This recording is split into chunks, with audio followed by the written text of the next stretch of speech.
Eto Ambohida no hitondranantsika eny amin'ny tanàna. Ambohida izay toerana somary mangingina raha oharina ny etsy Antaninarenina, toerana mifandolo-bodorindrina aminy amin'ny famezivezen'ny olona samihafa. Manana ny maha-izy azy kosa ity toerana ity noho ny fisian'ny birao-mpanjakana samihafa, isan'izany ny fitsarana avo momba ny lalam-panorenana izay hitondranantsika ao anatin'ny fanadihadiana. Trano efatra no ato amin'ny tokotanin'ny HCC, misy ny tranainy, misy ny vaovao. Enimpolo any ho any ny mpiasa rehetra ao.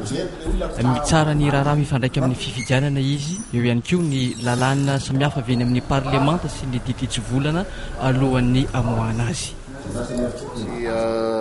Taratasy alefan'ireo androm-panjakana ireo zany, ohatra misy lalàna anankiray alefa ho tsaraina, hodinihina raha toka mifanaraka amin'ny lalam-panorenana ilay lalàna avy any amin'ny tenimera zany ohatra, na nisy volana avy ato amin'ny fiadidinan'ny tetezamita.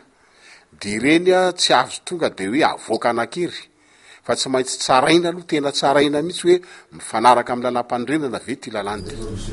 Taona vitsy izay mijoro eto ny fitsarana manokana misahana ny fifidianana na ny CES. Ato no andraisana ny taratasy firotsahana filoham-pirenena saingy anaovan-javatra hafa ihany koa ny trano izay notokanana ny taona 7 zany rehefa tsara ato zany ny fitsarana dia azon'olona rehetrarehetra atrehana izy. Dia araka izao rafitry ny trano zao zany ny mpitsara zany eriam-bola ery no mipetraka. Zay no mampitsara azy eo zareo mipetraka. Dia ty toerana ty zany feno sezy ty dia aty daholo ny olona zany mipetraka. Toy ny fahitana azy eny ivelany ny ato anatin'ny trano, miasa mangina ny mpiasa. Ny taona 5/7 no niditra tato ilala Jacques Rakotouniasy.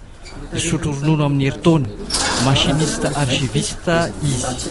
Tranainy oatra azy ny ampahan'ny fitaovana nefa voafehiny noho ny filana. Aloha tokony ilana fanovana satria hitanao moa zany le ohatra zao ny ataoko hoe masinina, efa raha vao misy zany le moderna vaovao dia indraindray ohatra ny sarotraritra mitady le pièce tsana iny, dia zay tsy maintsy arahana arak'izay foana le zavatra.